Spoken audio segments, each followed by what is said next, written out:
Evet, 7 Mart 2025 sabahındayız. Bugün misafirlerimiz olacak ofiste. Dolabımız hazır. Artık akvaryumu bekliyoruz. Malzemelerimiz geldi. Burada hardscape malzemeleri, ultraviyole filtreler, aydınlatmalar, kumlar, taşlar. Yani kullanacağımız bütün ekipman burada. Kurulumun bu kısmını Bursa Baf Akvaryum yapıyor. Şenol Bey ve oğlu Mert hem camın yapımı hem de tüm donanımın satın almasını kendilerinden yaptım.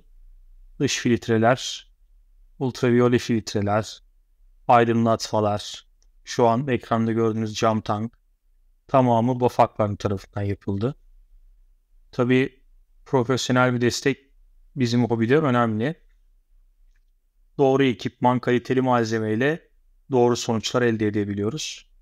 Dolayısıyla sektörel tecrübesi olan meslek erbaplarından destek almadan yapacağımız işler bazen bize maddi zararlara sebep verebiliyor. Tabii ben çok fazla araştırmayı seven, yapacağım şeyi enine boyuna bakıp inceleyen biriyim. Atacağım her adımda mutlaka önden plan program hazırlık yaparım. Bu tankın projesi sanıyorum bir yılı aşkın süredir devam eden bir proje. Nasıl yapılması gerektiği, nasıl bir sistem kurmam gerektiği, bu kadar büyük hacimli ve bitkili bir tankı nasıl yönetmem gerektiği konusunda çok fazla kaynak inceledim. Asıl kaynaklar genelde YouTube üzerinden çok fazla araştırmalar yapıyorum. Yabancı YouTuber'ların, içerik üreticilerinin çektiği videolardan çok fazla esinlendiğim oluyor. Arka folyoyu burada yapıştırıyoruz. Dolayısıyla bu araştırmaları yaparken de bu anlamda bizi destekleyecek ve aldığım bilgilerin gerçekte nasıl çalışacağını teyit edecek insanlar her zaman lazım. Şenol abinin esnaflığını çok seviyorum. Sağ olsun bazen çok fazla soru da sorabiliyoruz. Çünkü sormadan öğrenmek mümkün değil.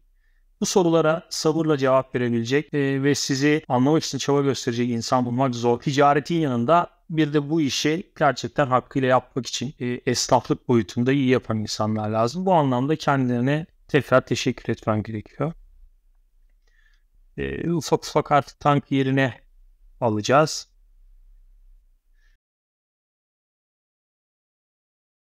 Tankın yerini tespit ettik. Şimdi aydınlatma konusunda birkaç farklı fikir vardı.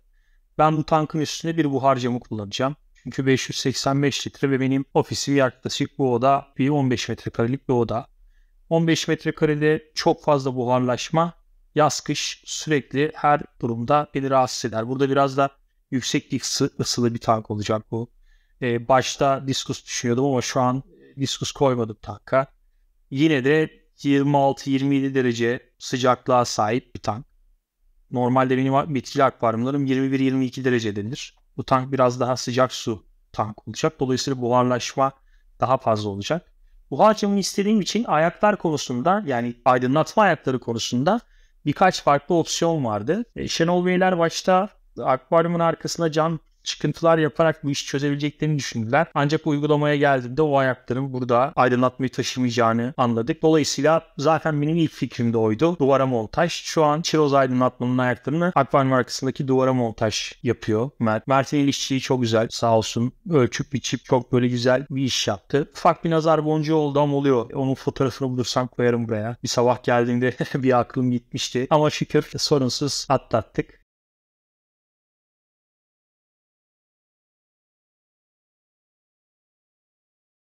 Şimdi burada artık asıyor Şenol abi aydınlatmaları. Kiroz'un aydınlatmaları çok güzel arkadaşlar gerçekten.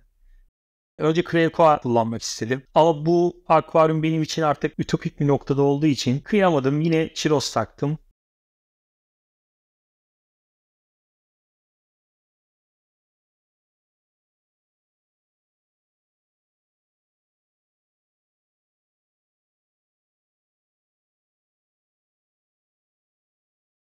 Uzaktan Bluetooth bağlantılı, timerlı, işte gün doğumu, gün batımı simülasyonu olan aydınlatmalar. Bunlar 90 santim, 90-90-180 santim aydınlatıyor. Sağdan soldan 10'ar 20'şer santim boşlukları var akvaryumda.